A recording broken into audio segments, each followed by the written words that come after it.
So our ECEs need to have knowledge of our own professional boundaries.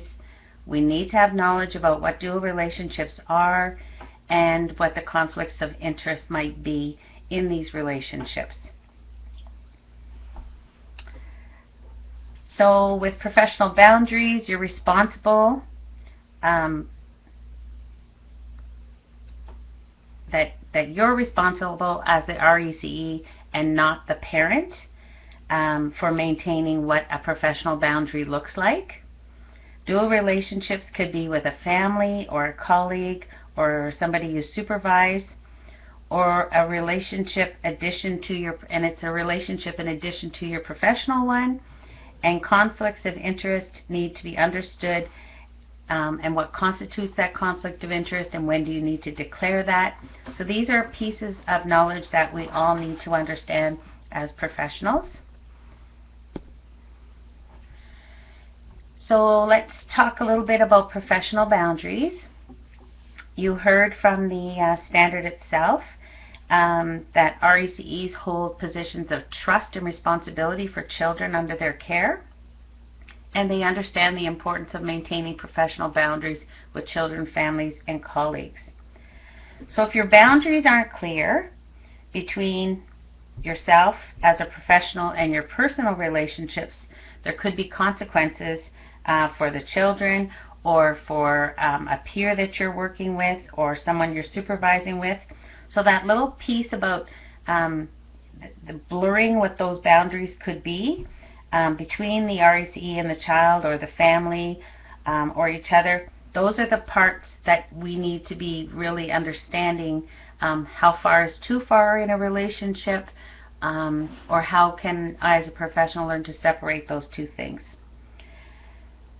I want to kind of give you something to think about, and when I started doing my own reflection, I thought about the statement, what happens in Vegas stays in Vegas.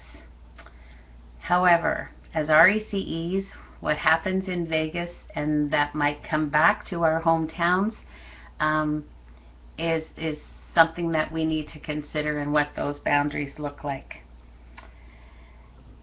So we know and strongly believe as RECEs that relationships are the way that we build trust with each other and with our children and the parents. How Does Learning Happen speaks clearly about relationships and how we need to build those relationships. And then on the other hand, we think, oh, we have to have professional boundaries and we're not supposed to have relationships.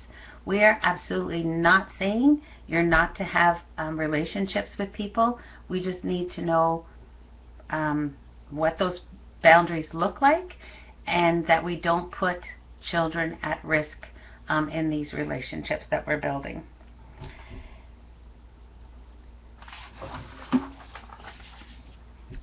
So let's look at the types of dual relationships.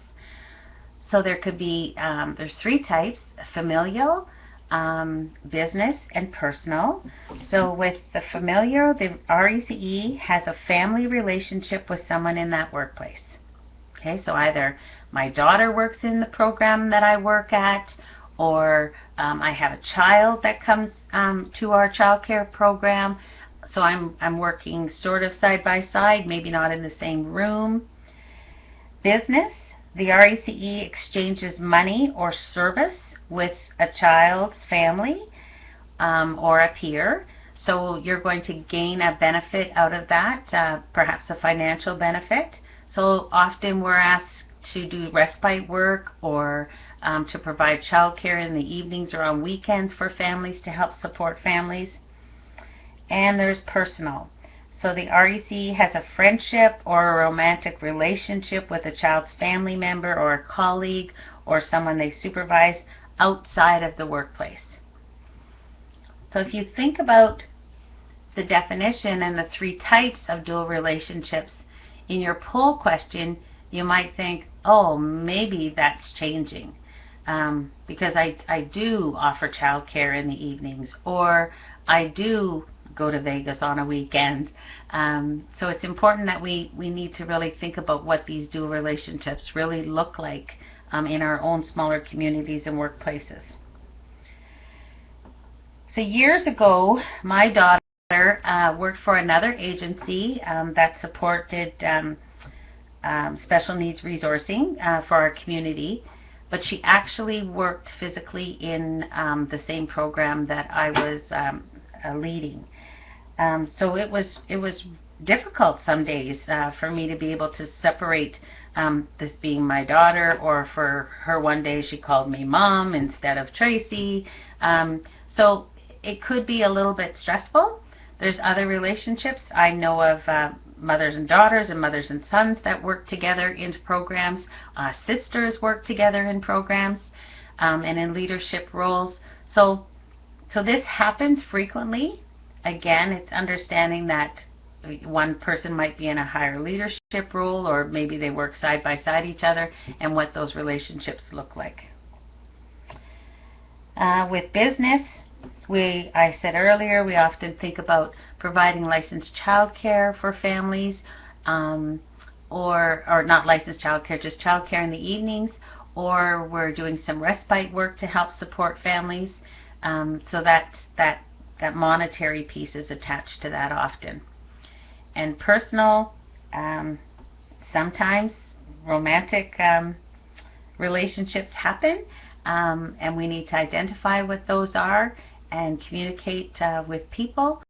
So we'll get moving along a little bit and talk about what those dual relationships really look like and what to really consider in our thinking.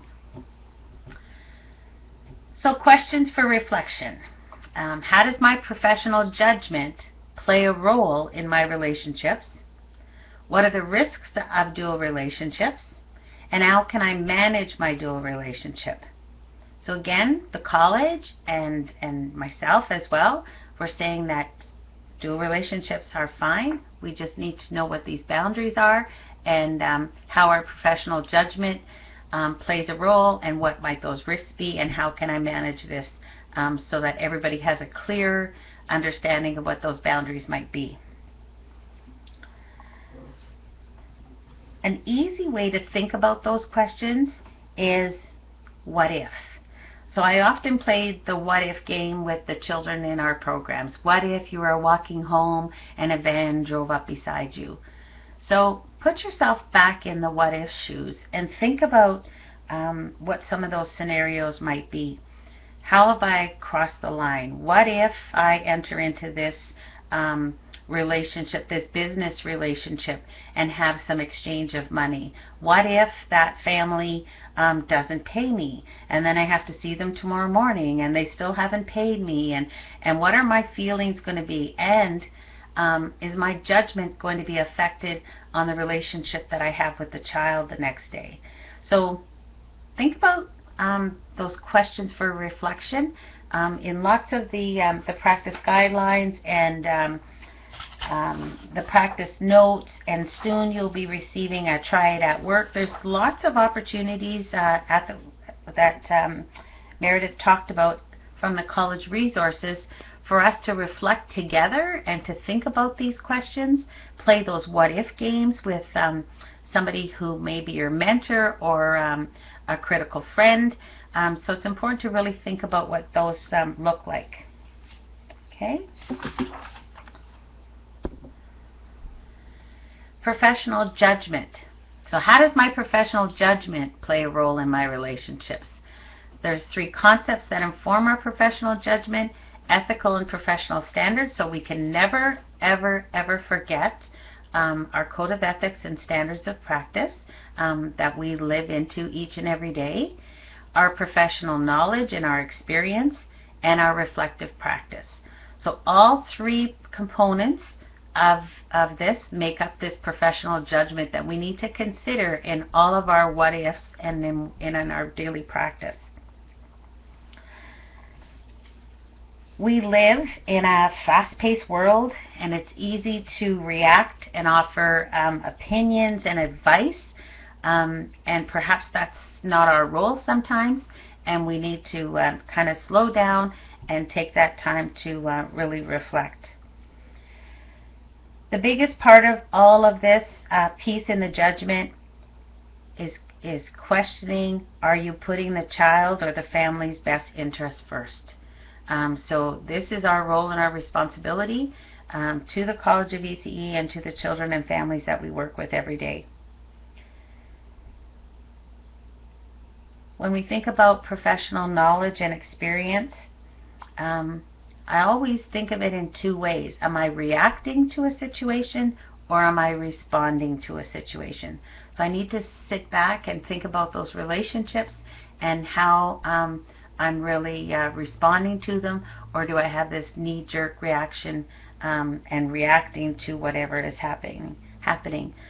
So please take time to reflect on your own judgment and to figure out if you need to name it and share it with someone else.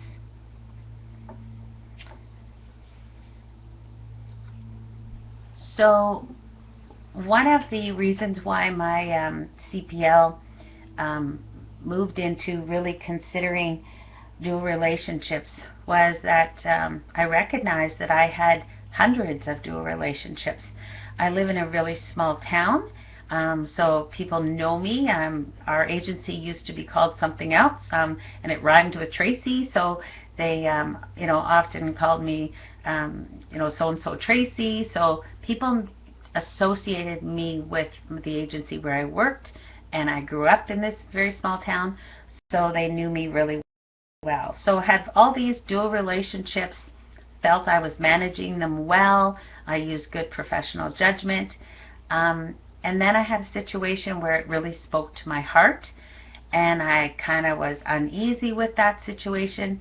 Said, okay, how do I really keep on top of this, and how do I use this professional judgment and work on what I need to do so that the child at the end of the day is kept safe, and that I hold myself accountable to my profession. The other part of the dual relationship that I really want you to think about as well is not every dual relationship is the same. We don't, we have friends. We don't have the same kind of conversations we do with friends as we might with parents. We're going to talk about social media in a couple minutes. So that's another big piece of this, is to look at that piece about social media. So I want you to really take that time to think about your own dual relationships and your professional judgment and how that could impact the life and the joy in each children and family that you work with. Conflicts of interest. A conflict of interest can arise when an RECE has a personal or professional interest or obligation that could influence how they carry out their professional responsibilities.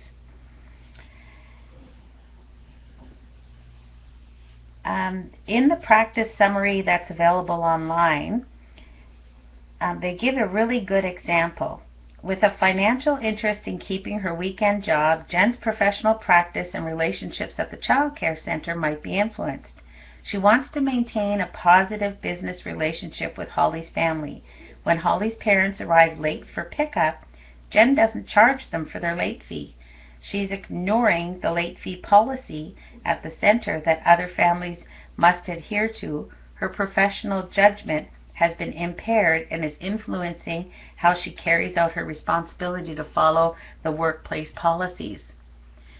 So you can see that her professional business relationship has impacted the work that she does and following the procedures and policies that are at the workplace. So that's putting herself at risk, it's putting children at risk, it's setting other families up that how come that family doesn't have to follow those policies and procedures. So those are those conflicts of interest that we're speaking of. So do we bend our boundary because of our relationship outside of work? That's what a conflict of interest really is. It's bending that boundary. So your program, policies, and procedures should be your best friend. They help you stay on track. It helps you, if you want to use the word defend, if I could, saying that, you know what, I didn't write this, this is the policies. I'm not making these decisions, so it's not brought back onto the RECE if they have to have these difficult conversations that might seem difficult with families. But let's also consider the risks. So the risks in a dual relationships, you could have impaired judgment. There could be risk of harm to the child, risk of professional misconduct that's laid out in our legislation. There could be employment-related issues, failure to uphold workplace policies, relationship problems in your personal life, and the development of multiple dual relationships. So those could even grow more and more as you figure out and find out how people are related or how they can grow. So I'll give you a few examples of what that might look like. So with regards to impaired judgment, it may affect your decision making in your workplace. A good tool to consider is to reflect, assess, and reassess. So your practice decisions and behaviors really need to be looked at over and over and over again. The best practice would be to end your dual relationship if your professional judgment has been impaired. And I also would think that you should, if you could, communicate that with your supervisor of some sort so that everybody's under the understanding of what is going on, if that's possible. Risk of harm to a child. Even if it's unintentional, end the relationship if the potential of harm is a concern. Again, we need to communicate. We have an obligation. We have an obligation to our child abuse and neglect policies and that legislation, and to the College of ECE that we are to maintain the utmost safety for children. If we consider the RECE must establish and maintain clear and appropriate boundaries in professional relationships with children or our colleagues and families, the boundary violations may constitute professional misconduct. So we need to consider what those boundaries look like and if we are in contravention of that. Employment-related issues that could lead to miscommunication and stress or misunderstandings. So if you start to have these multiple relationships and you have trouble keeping stories straight, or people are just misunderstanding what those relationships look like, you're perceiving something as being a real friendship where others might perceive it as favoritism or lack of care for children. So you have to think about what perception looks like as well. Failure to uphold workplace policies. Lots of your programs have policies in place, social media policies or policies on your obligation to report child abuse and neglect. We need to really think about the risks that you have in your own profession if we aren't living into what those workplace policies are. Relationship problems in your personal life. You know, you need to consider, are you carrying those problems with you throughout your day, or are they staying at the door, and how are you handling yourself that way? And then the development of multiple dual relationships, we need to think about, you could have had a relationship with the peer working in the same playroom with you. And then all of a sudden your child comes to that child care program, and then your peer now has a relationship with that child, and now a new relationship forms with you, that you're both a parent and a co-worker with that other RECE. So you can see how these relationships kind of multiply depending on the circumstances that arises from that. So we need to think about consistency of policies and communication and transparency, and how important that is for everyone to really understand and communicate. So there's a beautiful chart, taking action and how can I manage my dual relationships. So you have to identify the facts. So this is right out of one of the practice guidelines. Identify the facts: who, what, where, when, and how. And then use your professional judgment. So look at what the Code of Ethics and Standards of Practice are saying. Examine your own knowledge and your experience and consider what else I need to do. Engage in ongoing reflective practice. Talk to a critical friend. Reflect yourself. Document is really important. So communicate and document. Communication with others, such as families and colleagues, and document steps taken to address the risks. You need to also be considering your own profession, that if someone else might report and question your own ethics, what does that look like, and what have you done to mitigate the risks that are associated with these relationships. And monitor, evaluate, assess, and regularly reassess those risks. So continuously taking time to look at, who, what, when, where, and how, and then reassess those risks to see if your mitigation plan has really helped. Again, opening those doors of communication and trust with your program supervisors or a peer or a mentor, a critical friend, so that you can have somebody else's perspective in sharing what those relationships might appear to be like with someone else. The other thing I thought about when I looked at this chart was we can't take our relationships for granted. They're very important, and they help build a solid foundation for our learning, but we also need to have the what ifs on the back burner. I was so surprised to see such a wide area of coverage from Thunder Bay down to Niagara and across the province on who's joining us this evening. So I want you to take some time to think about your own community. Are you rural or remote community, urban community? Do you have limited access to supports or connections outside of your program? Programs are designed to support specific religious, language, or cultural groups. So our relationships are also guided by the communities where we live and work. I used to have this thinking that, people were so much better off living in an urban community, and I call myself rural and remote, but I really am not. When I started to really investigate other communities farther north than we are here in Sudbury.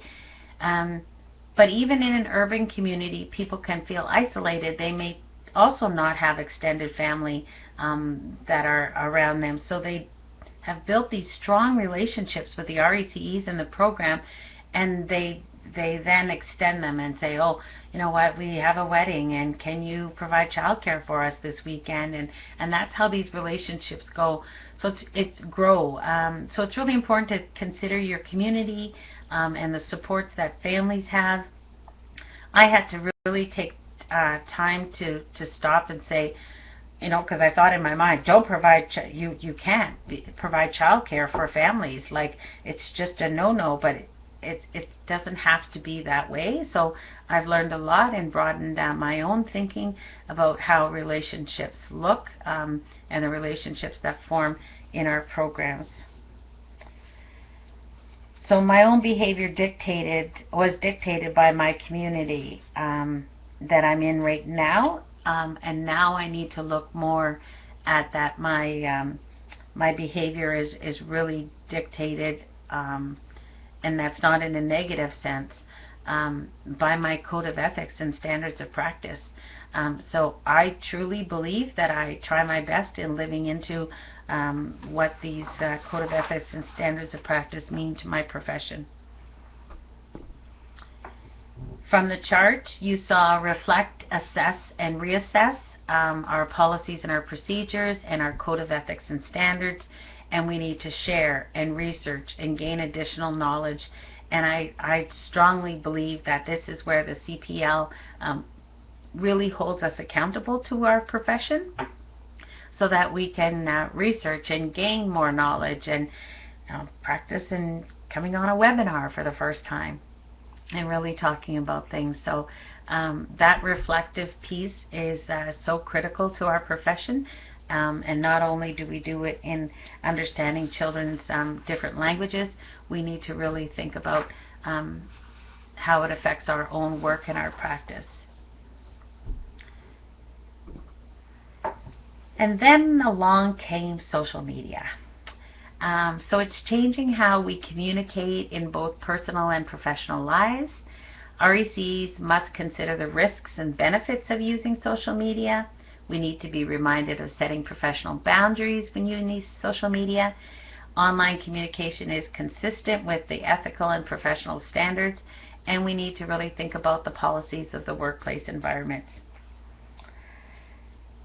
So I want you to really take some time and also think about your social media contacts.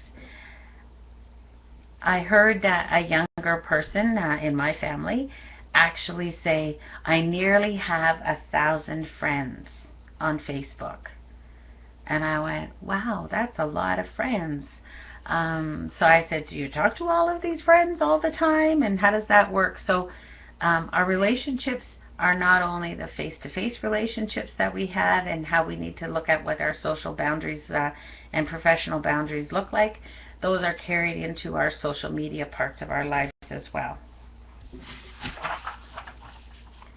So we have both benefits and risks of social media. So we share information and research, and we discuss complex practices in our sector. We seek and give guidance. We obtain information about advocacy initiatives, sector and legislative changes, and we learn with and from diverse communities. But there's risks to all of this as well, and we just need to be aware of it. We're not saying you shouldn't use social media. I'm definitely not saying that.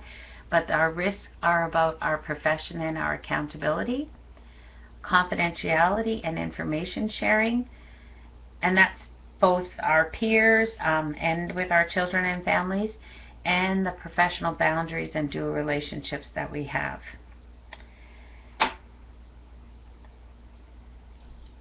I'm not sure if there was a question, but if you could just think about how many different social media platforms that you do engage in, and do you really have enough control over those different platforms? Another thing that I've noticed is that do you identify yourself as the same person on those platforms, or are you using an alias? Once something is posted, it is not private information any longer. So it's public information. It doesn't matter what your privacy settings are set at. If someone else brings something out to the public, it's public information. So when you post, remember that it's not, everything isn't always private. Obtain consent, especially if you are talking about children and families that you're directly working with. Who's that post really designed for, and who else might view it? So stop and really think about that. Can the post negatively impact a child or family or colleague or your professional reputation or our profession as a whole? And remember that posts are instantaneous, they're widely shared, and they're often permanent. So think about social media with that acronym THINK, T-H-I-N-K. So T, is it true? H, is it helpful? I, is it inspiring? N, is it necessary? And K, is it kind? So pause and think about what you're posting and how someone is going to read that and you know, say, wow, that was quite inspiring, or that was really untrue. So we want you to invite your own thinking to think about what those posts are.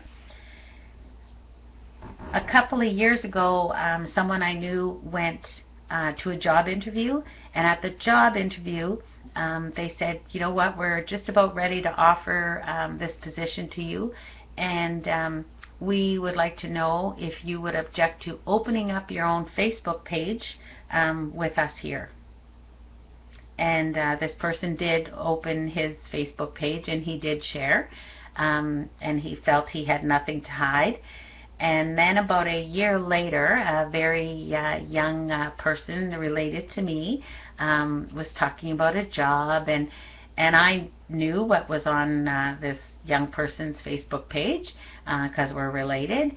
And I said, you know what, you really have to, you're older now and you're going to be looking for employment, and it's time that you really consider what your social media posts look like. So I said, here's an example. Could I take one of your pictures off of Instagram and frame it and put it in Grandma's living room? And she went, which one? And I said, that's what we need to consider. So think about our standards of practice, our code of ethics. Some of us have families who are now friends with us on social media. And what kind of impression are we leaving with families if they see us in images that may not be conducive to our professionalism? Did you know that employers also look at your social media? So often I'll say, I think I know this person from the resume that we receive, and the program supervisors that work alongside us says, oh yeah, she's a person on Facebook, da da da, and they'll show me who the person is. So if it's out there, people can find it. There's all kinds of resources that are here to help us remain professional and to keep children safe, and that are involved in healthy, respectful relationships, and we just need to ensure that this is how we are portraying those to be.